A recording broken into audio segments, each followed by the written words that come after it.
Hello children, welcome to digital classes of Christ Church Convent Higher Secondary School Gadarwara. This video is for class 11th, subject Economics, chapter 2, Features of Indian Economy, part 6.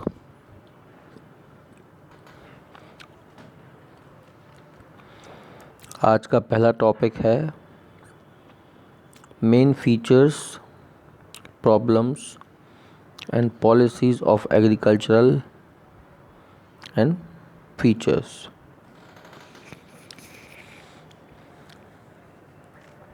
सबसे पहले हम बात करेंगे India की economy में agriculture क्यों importance रखता है। इसका सबसे पहला कारण है कि यहाँ की 2/3 पॉपुलेशन अपनी रोजी रोटी कमाने के लिए एग्रीकल्चर पर डिपेंड है, चाहे तो डायरेक्टली या फिर इनडायरेक्टली। दूसरा कारण इसका है देश की जो जीडीपी है, ग्रॉस डोमेस्टिक प्रोडक्ट, उसमें एग्रीकल्चर का जो कंट्रीब्यूशन है वो एक बहुत बड़ा हिस्सा है। That is almost 20%. It has been increased in last 2 decades. So the percentage given in your book is an old data. Third point होगा एम्प्लॉयमेंट टू मिलियंस।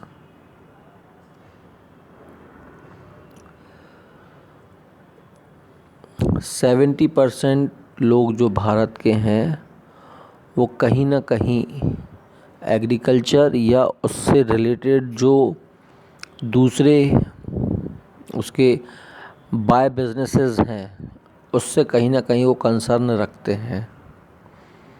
इसका मतलब हुआ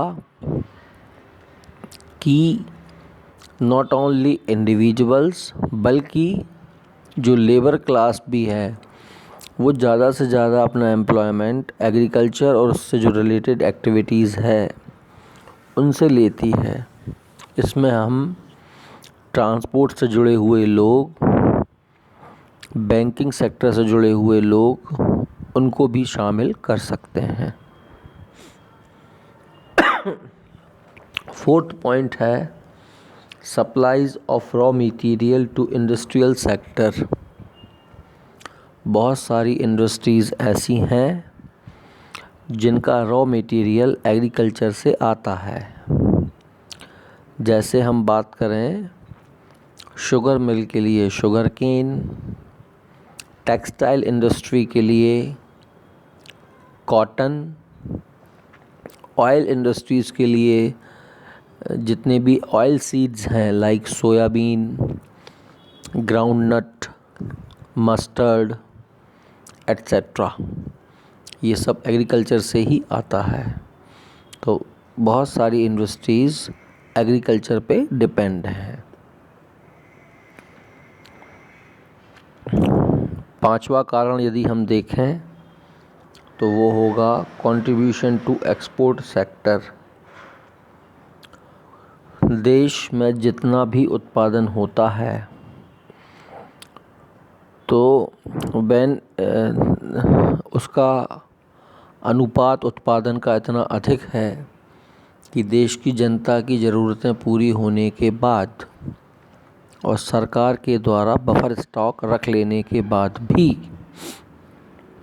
अधिक मात्रा में किसी चीज़ की जब पैदावार होती है तो उसे विदेशों को एक्सपोर्ट कर दिया जाता है, जिससे कि हमको फॉरेन मनी, फॉरेन करेंसी मिलती है। Then supplier of food grains. हम केवल एग्रीकल्चर से हमारी फूड ग्रेन की ज़रूरतें पूरी नहीं करते, हमसे हम या हमारे ऊपर जो डिपेंडेंट कंट्रीज़ हैं उनको भी हम फूड ग्रेन्स प्रोवाइड करते हैं। इसके अलावा हम और भी बहुत सारे रीज़न्स इसके लिए जोड़ सकते हैं कि एग्रीकल्चर क्यों इम्पोर्टेंट है। ठीक है, अब हम बात करेंगे इसके बाद problems of agriculture in India. तो एग्रीकल्चर के लिए जो प्रॉब्लम्स हैं उनको हम दो हिस्सों में मेनली बांट सकते हैं। पहला होगी नेचुरल प्रॉब्लम्स और दूसरी होंगी इकोनॉमिक प्रॉब्लम। इसके अलावा भी जो टेक्निकल प्रॉब्लम्स हैं वो भी एग्रीकल्चर से जुड़ी हुई हैं। तो सबसे पहले अपन बात करेंगे नेचुरल प्रॉब्लम्स की। नेचुरल प्रॉब्लम का मतलब हुआ कि खेती जो है वो प्रकृति पर आधारित होती है, नेचर पर आधारित होती है। तो यदि प्रकृति अपना संतुलन खो देती है, नेचर अपना संतुलन खो देता है, तो उसका पूरा जो प्रभाव है, मतलब जो एडवर्स इफ़ेक्ट है, बैड इफ़ेक्ट है, वो एग्रीकल्चर पे आता है। तो उसका पहला कारण है गैम्बल ऑफ मानसून। भारत में खेती मानसून से होने वाली बारिश पर ही आधारित है। यदि मानसून सही समय पर आता है तो बारिश सही समय पर होती है और जितनी मात्रा में चाहिए उतनी भी होती है, तो खेती अच्छी रहती है। लेकिन यदि मानसून के आने का वक्त या मानसूनी हवाएं जो हैं वो सही समय पर नहीं आती, तो ऐसे समय पर या तो कभी लो रेनफॉल होता है या कभी हैवी रेनफॉल, और दोनों ही स्थितियों के कारण या तो कभी सूखा हो जाता है या फिर कभी बाढ़ जैसी स्थिति बन जाती है, जिससे कि खेती प्रभावित होती है और नष्ट हो जाती है। फिर दूसरा बड़ा कारण है लैंड एरोज़न। जब अर्बन एरियाज़, शहरी क्षेत्रों का विकास हुआ तो उसके लिए बहुत सारे जंगलों का सफाया किया गया। So discriminate cutting of trees and forests, due to that there is degradation of soil। धीरे धीरे जो मिट्टी है वो कटती चली जा रही है, या तो कभी बहुत तेज़ बारिश के कारण, या पेड़ों को काट देने के कारण, या जो जानवर वहाँ चरते हैं। ऐसे बहुत सारे रीज़न्स हैं जिसके कारण कि मिट्टी कट जाती है। मिट्टी के कट जाने से वहाँ पर जो उसकी ऊपरी परत है जिसमें कि ह्यूमस होता है वो नहीं रह पाता और वहाँ पर खेती करना संभव नहीं होता, या संभव है भी तो उसकी प्रोडक्टिविटी कम होती है। तीसरी बात है नेचुरल कैलेमिटीज़। नेचुरल कैलेमिटीज़ यानी कि प्राकृतिक आपदाएं। प्राकृतिक आपदाओं में तुम उन सारी बातों को शामिल कर सकते हो जो तुमने ऊपर अभी सीखी हैं। अब प्राकृतिक आपदाएं कौन कौन सी हैं? सूखा आ जाना, बाढ़ का आ जाना, या फिर तूफान आ जाना, सुनामी के कारण फसलों का बर्बाद हो जाना, या फसल में कोई रोग लग जाना। तो ये सारी कारणों से खेती प्रभावित हो जाती है और उस पर बुरा प्रभाव पड़ता है। दूसरी हम बात करेंगे इकोनॉमिक प्रॉब्लम्स की। सबसे पहली बात होगी इंडेटेडनेस ऑफ कल्टीवेटर्स। भारत में जो किसान हैं और किसान के घर में जन्म लेने वाला बच्चा है वो कर्जे में ही जन्म लेता है, क्योंकि किसान सामान्यतया normally more often is found in debts, तो वो कर्जे में होता है और कर्जे में जीता और कर्जे में ही मर जाता है। तो जब वह पूरे जीवन भर पैसे की कमी से जूझता रहता है तो वह अपनी खेती को उन्नत नहीं बना पाता, विकसित नहीं कर पाता। फिर दूसरी बात आएगी लैक ऑफ क्रेडिट फैसिलिटीज़।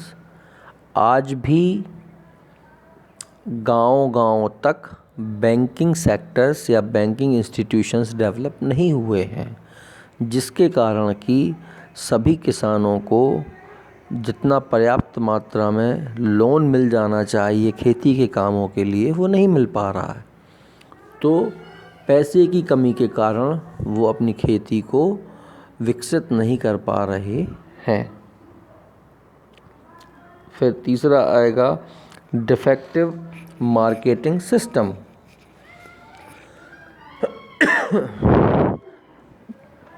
अभी इस पॉइंट्स को हम हाईलाइट इसलिए कर रहे हैं क्योंकि अभी रिसेंटली इंडियन गवर्नमेंट, जो सेंट्रल गवर्नमेंट है, उसने एक बिल जो है वो पास हुआ है जिसको हम कृषि बिल के नाम से जान रहे हैं। आपने टेलीविज़न पर इस पर बहस, डिबेट्स, चर्चाएं सुनी भी होंगी। तो डिफेक्टिव मार्केटिंग सिस्टम क्या था और उसमें से कौन सी कमियां दूर की गई हैं, उसके बारे में है ये। तो डिफेक्टिव मार्केटिंग सिस्टम का मतलब हुआ कि किसान जो भी अपनी उपज पैदा करता है वो उपज या तो वो मंडी में बेचता है, जिसकी खरीदी सरकारी संस्थाओं के द्वारा, या फिर मंडी में कुछ जो ट्रेडर्स होते हैं, ग्रेन मर्चेंट्स, उनके द्वारा की जाती है। किसान सोसाइटी, जो सरकारी सोसाइटीज़ होती हैं, उसके थ्रू भी किसानों से उनकी माल उपज खरीदती हैं। परंतु यदि सरकार के द्वारा एमएसपी पर, यानी कि मिनिमम सपोर्ट प्राइस, जिसको हम समर्थन मूल्य कहते हैं, उस पर माल खरीदा जा रहा है तो संभवतः किसान को नुकसान की संभावना कम है। परंतु किसान के ये जो व्यापारी हैं, ग्रेन मर्चेंट्स, वो किसान से उनकी उपज, उनकी फसल को बहुत कम दामों पर, औने पौने दामों पर ख़रीद लेते हैं जब उनका पीक टाइम होता है, और बाद में फिर उसे उसकी शॉर्टेज क्रिएट करके उसे हाई फाई ऊंचे दामों पर बाहर बेचते हैं। तो इससे किसान को अपनी उपज का लागत मूल्य भी नहीं मिल पाता था। बीच में कुछ एजेंसीज काम करती हैं, एजेंट होते हैं, बिचौलिए। तो अब कृषि बिल के द्वारा सरकार ने किसानों को ये अधिकार दिया है कि वे अपनी फसल पूरे भारत में कहीं पर भी बेच सकते हैं, अपने क्षेत्र में लोकल मंडी में भी एमएसपी पर, यदि वो चाहें, यदि वो व्यापारी को चाहें तो, या अपने राज्य में कहीं, या राज्य के बाहर। तो अब उस जो बीच में जो मीडिएटर एजेंसीज थीं उनको ख़त्म करने का प्रयास किया गया है। फिर हम बात करेंगे हाई प्राइस ऑफ इनपुट्स। खेती में लगने वाली जितनी भी इनपुट चीज़ें हैं, चाहे वो बीज हो, फर्टिलाइज़र्स हो, इक्विपमेंट्स हो, या उसकी फंक्शनिंग हो, लेबरिंग, तो ये सारे जो कॉस्ट होते हैं, फिक्स्ड कॉस्ट भी, वेरिएबल कॉस्ट भी, ये सारी वेरिएबल कॉस्ट जितनी भी हैं, वो सारी की सारी कॉस्ट जो हैं, उनके जो रेट्स हैं, प्राइसेस हैं, वो बहुत हाई हैं, जिससे कि किसानों को लागत अधिक मिलती है परंतु उनको उनकी फसल का उचित मूल्य नहीं मिल पाता। तो ये भी एक बहुत बड़ी समस्या है। अब इसके बाद यदि हम बात करेंगे traditional strategy of agricultural development, तो इसके लिए कौन कौन से फीचर्स हैं। सबसे पहले जो स्ट्रेटेजी का मतलब होता है रणनीति तैयार करना। तो खेती में सुधार के लिए कौन कौन से प्रोग्राम किए गए, सरकार के द्वारा क्या क्या कदम उठाए गए थे या उठाए जाते रहे हैं।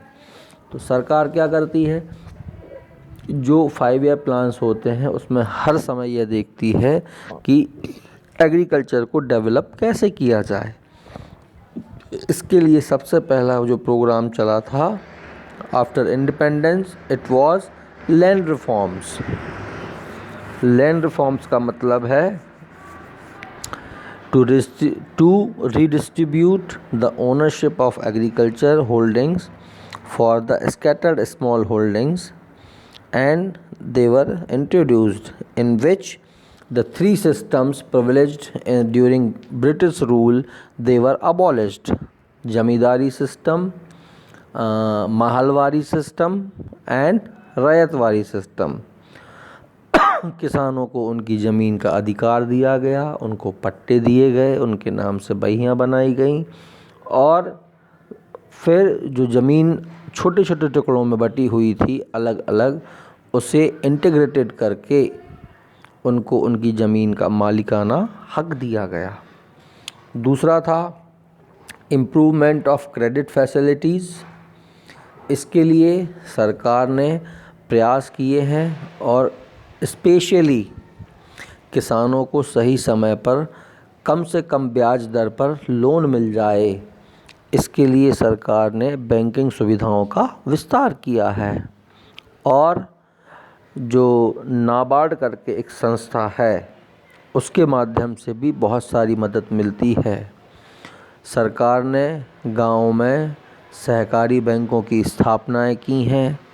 इसके अलावा स्पेशली एग्रीकल्चरल बैंक्स भी बनाए गए हैं और राज्य सरकारों के द्वारा किसानों को खेती को विकसित करने के लिए, उसके प्रमोशन के लिए उनको किसान क्रेडिट कार्ड, जिस पर कि उनको आसानी से 1 साल के लिए लोन प्राप्त हो और उनको कम से कम ब्याज देना पड़े, ये व्यवस्था भी की है। तो इस प्रकार से उन्हें उनकी आर्थिक ज़रूरतों को पूरा करने के लिए, या फिर हम ये कह सकते हैं कि जो पैसे की कमी से किसान जूझता है उससे उबारने के लिए सरकार ने बैंकिंग सेक्टर्स को या बैंकिंग फैसिलिटीज़ को इम्प्रूव किया है। तीसरी बात आती है इम्प्रूवमेंट इन मार्केटिंग। मार्केटिंग को इम्प्रूव करने के लिए सरकार ने सबसे पहला जो कदम उठाया है वो है MSP यानी कि न्यूनतम समर्थन मूल्य। इसके अलावा ग्रामीण क्षेत्रों में तहसील स्तर पर भी मंडियों का निर्माण किया है, कृषि उपज मंडियों का निर्माण किया है। कोऑपरेटिंग मार्केटिंग सिस्टम को डेवलप किया है जिसमें कि सोसाइटी के द्वारा खरीदी की जाती है।